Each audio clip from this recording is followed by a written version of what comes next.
Chapter 10, Part 2 of the Bunjee Venture by Stan McMurtry.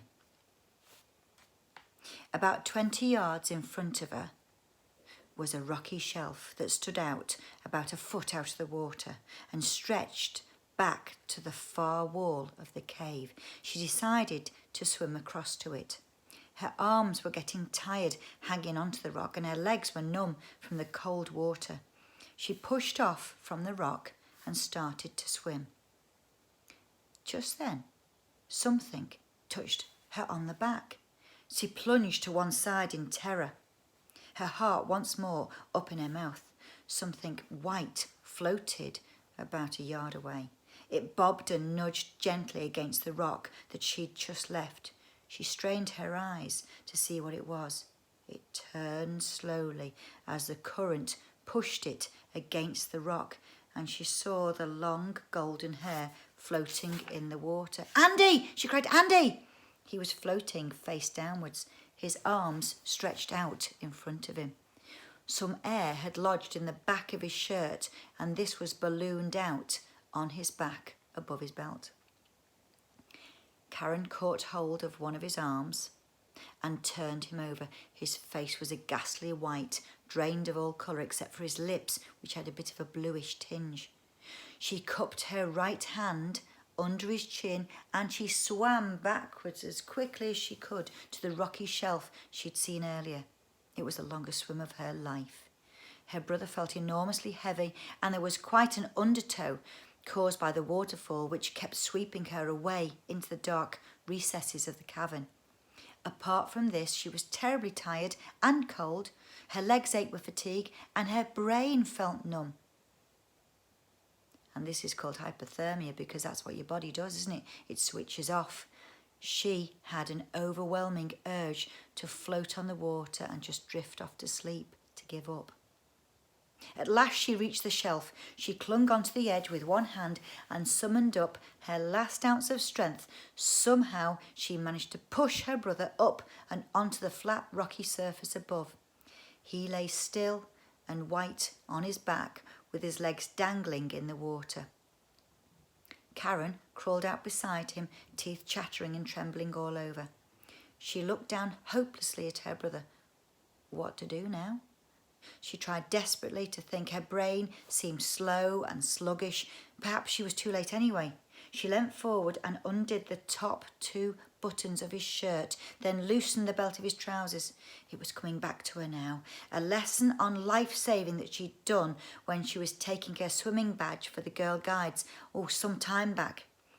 She checked to see if she could detect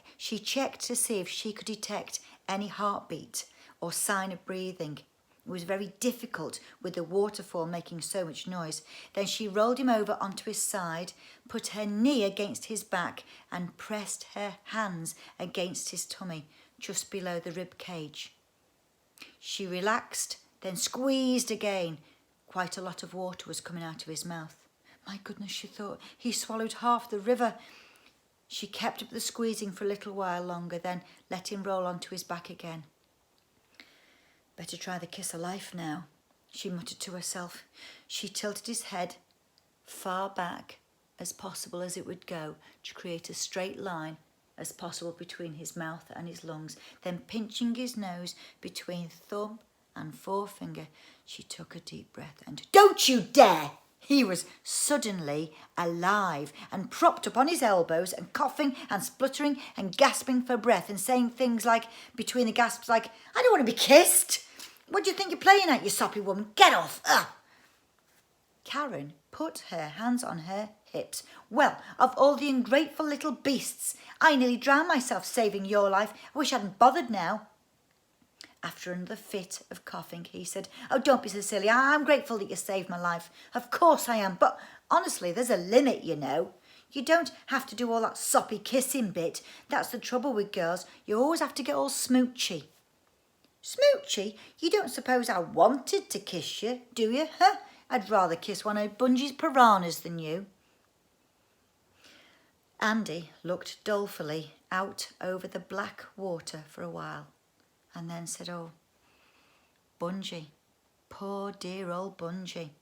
I wonder what happened to him. Do you think he went down the hole like we did, another hole, and got himself drowned? I hope not, said Karen. She shivered. I'm freezing. Come on, we've got to find a way out of here before we both catch pneumonia. Andy climbed to his feet and steadied himself against the wall. He still felt a little light-headed after having been so close to drowning. His hand touched something cold and wet. Suddenly, he felt a sharp, burning pain shoot up his arm from his fingertips, and he jerked his hand away from the wall with a shout. Ah! He yelled. That hurt! Karen looked at him in amazement as he hopped up and down, waving his sore hand in the air. He rushed across to the edge of the rocky shelf and plunged his hand into the water. What on earth are you doing? She asked. Something on the wall bit me, he wailed. Bit you? Well, it stung me. Whatever it did, it hurt. He took his hand out of the water and inspected it. It was extremely red, and 2 of the fingertips had large, painful blisters on them. Wow, breathed Karen, staring down at his hand. Whatever did that?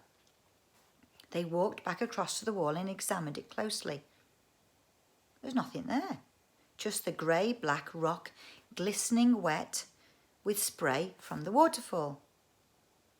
Just then, something moved low down where the floor and the wall met. It was lighter here, and the children managed to get a good look at it. It looks like a lump of jelly, said Andy. Maybe it's a jellyfish, said Karen. It's too big for a jellyfish. Besides, when do you see a jellyfish that could climb up walls? He pointed his finger. By golly, it can certainly move fast, whatever it is. The jelly crept across the rocky floor, making a rather nasty spluttering sound. It seemed to be moving around the children as though to avoid them. Hey, said Karen, pointing. Look, there's another lump of the stuff.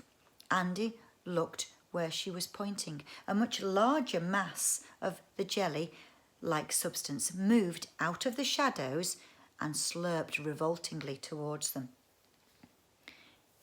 It was impossible to see how the jelly moved. It didn't have any visible means of propulsion. There were no legs, no feelers. In fact, it didn't seem to have any organs at all. No stomach, no heart, no eyes, just a transparent, blubbery mass that somehow oozed and flowed across the ground or up the walls.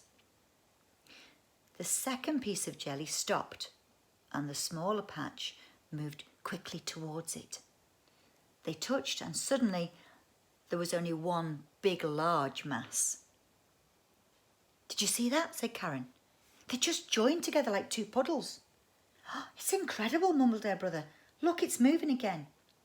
The larger mass flowed across the floor. Having joined together, it seemed that the jelly had double the energy. The spluttering, squelching sound became much louder, and it moved along much quicker.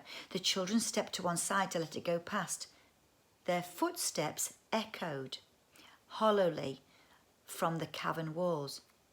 The jelly stopped. It turned and moved in their direction. They jumped back the other way, making a noise, and again it changed course. Watch out, said Andy. It's after us. Come on. Karen grabbed his arm. I don't like the look of this stuff. Let's get out of here. They turned and walked along the shelf.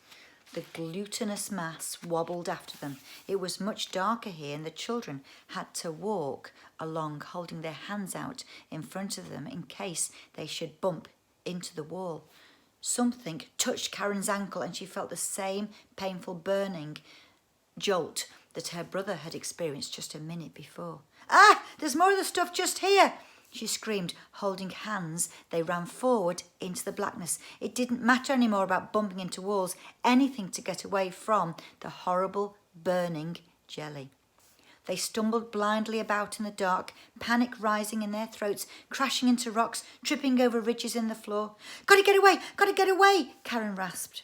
She reeled over sideways as something hard hit her against the shoulder and she fell painfully onto her knees. Andy stopped and pulled at her hand. Come on, he yelled. Shh! Be quiet and listen, Karen gasped. They stood still in the black cavern and they listened.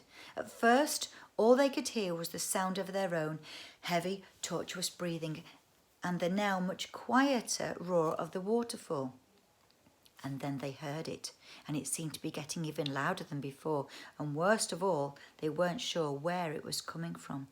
The flubbering, flopping, squelching noise bounced and echoed from wall to wall around them until it seemed that they were surrounded. But one thing that they were sure of was that it was getting closer. This way! Andy pulled at Karen's hand, and they stumbled headlong over the edge of the shelf and into the fast-flowing water below. They came up gasping and spluttering, holding desperately onto each other. Things were bad enough, but to be split up and have to face this kind of thing alone was too frightening to think of. You're right, yelled Andy. His voice echoed off the walls, and the question was asked at least another 10 times as it echoed. Apart from being cut and bruised all over and freezing to death, I think so, answered Karen. Just tread water and we'll let the current take us along. With a bit of luck, it might lead us outside again. Fat chance of that, thought Karen, but didn't say so. She let the fast water carry her along and listened with growing terror to the sound of the waterfall getting further and further into the distance until it disappeared altogether, and the noise of the jelly getting louder and louder all around her. The sickening noise bounced from wall to wall, and she prayed silently that it was only an echo she could hear and not what it sounded like, which was masses and masses of the stuff clinging to every wall. Andy broke into her thoughts. Hey, he cried, it's getting lighter. She turned and looked in the direction that the water was taking them. Sure enough, it was getting lighter. They were being carried along quite a narrow channel, and ahead was another large cavern, but it was much, much lighter than the one they'd been in before. It seemed as though it was lit up by electricity, a great yellow glow at the end of the tunnel. They came out of the darkness and into the cavern, and mercifully they could see. What a relief! Any kind of horror is much easier to bear if at least you can see it. In the darkness, its dreadful presence multiplies because it's the unknown. This new cavern was totally different to the last one. On either side was a rocky, flat surface as before, but from the floor there grew vast stony stalagmites which stretched up and up like gigantic pointed teeth, and from the roof hung the stalactites. Got to remember, tights come down. Stalactites, almost a reflection, pointing downwards and occasionally touching and forming the stalactite and the stalagmite, forming a huge column. As well as stalactites and stalagmites, the roof of the cavern was liberally ventilated by lots of holes. They must be underneath the sandy ground with the holes. Large, beautiful holes that let in the sun. It shone through the holes, cutting the darkness like a searchlight beam, crisscrossing yellow lines against the black rock behind. It warmed the air. It caused a soft steam to rise from the water's edge, and it sparkled and glinted on the thick, blubbery jelly that clung like an enormous foul carpet to practically every square bit of the wall. We'll have to see what happens in part 3 of this chapter. Bye for now.